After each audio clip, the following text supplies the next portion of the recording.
Hello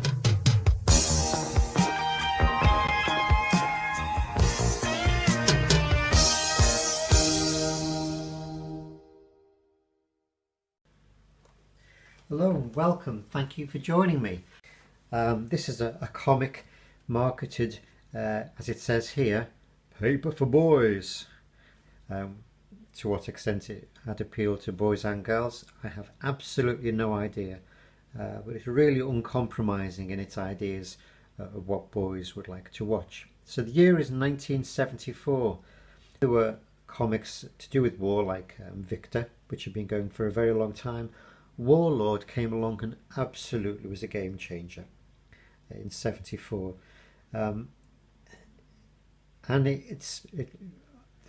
Quickly rivals came along because Warlord just hit the market with virtually no opposition to what it's presenting, and within a year or two comics like Battle came along, and then Action, which was virtually banned for its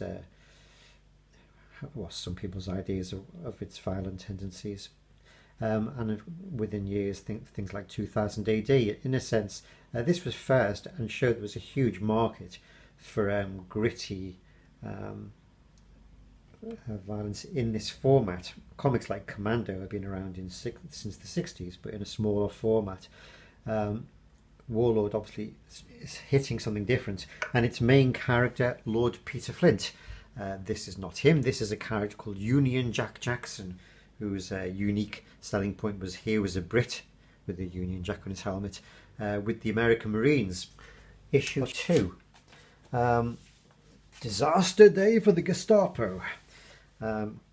Uncompromising in its treatment of the enemy. Now please bear in mind, this was still under 30 years after the Second World War, and the war really lived in the popular imagination.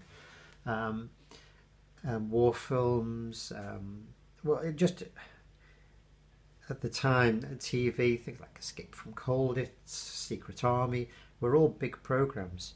And even a year after this, 75, you get Fawlty Towers coming along on TV, a really sort of groundbreaking situation comedy, and getting huge comedy capital out of its episode called The Germans, because there's still the huge sense of embarrassment that could be caused by not getting over the difference the Second World War had made to British-German relationships. And Basil, after a bang on the head, is pretty dreadful to his German guests.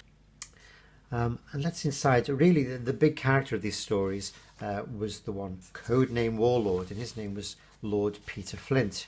And let's see if I can find one of his stories inside. He was always there. And I believe he's making a reappearance at the moment in Commando Comic after all these years. I'm struggling to find it, but I have got it here. Sometimes this would be in colour, but here he's got a black and white story, codename Warlord. You have a castle with swastikas, and by this point Lord Peter Flint had his nemesis, a Gestapo officer called Gruber. So somebody says here, I spit on Gruber, we will say nothing, as they come into this domain. And there was a German character called Shaft, who was also a regular, and I thought these were fascinating characters. I got huge enjoyment about reading about Flint and Gruber and Shaft. And again, with a nice big page, unlike another comic like Commando, there's a chance for the artists to do great vistas and art of a really high quality, which they would bring out every week. So you can see a lot of frames per page, and I'm just going to hold one up. There's a lot of cliches. Himmel, he must be a madman. That can only be a German speaking, but I'll try and hold some there, not to read out the story, but to see the quality of the drawings, but also some of the things. So here's Lord Peter Flint on a secret mission. He was a sort of secret agent who'd go on the most dangerous missions, often single-handed.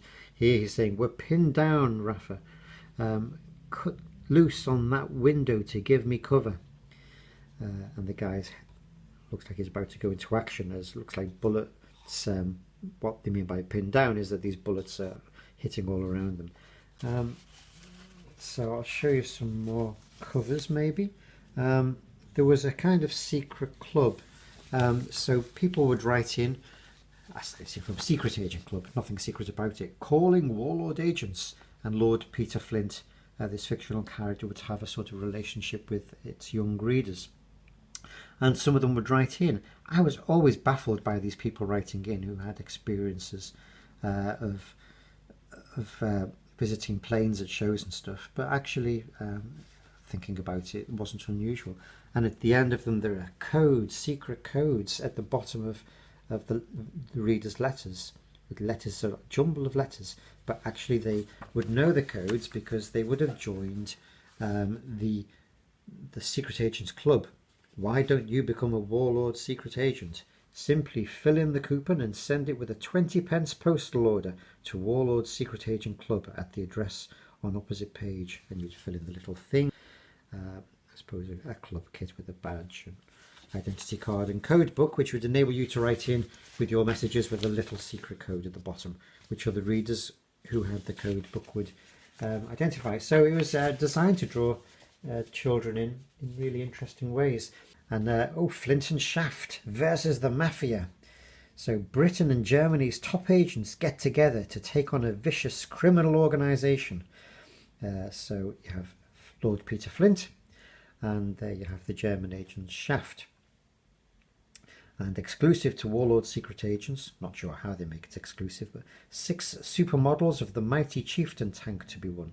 So in lots of ways they're doing everything they can to be really appealing. And they kept the price down from 74 to 76. It's only gone up from 5 to 6p. It wasn't an era when comics went up in price. So the Lord Peter Flint character was the main one. Of course, hardly a working class character, but you know, for me and for many of my school friends at a junior school in Liverpool, later at Comprehensive, didn't feel self-conscious about that at all. We were hardly anyone who would know a lord.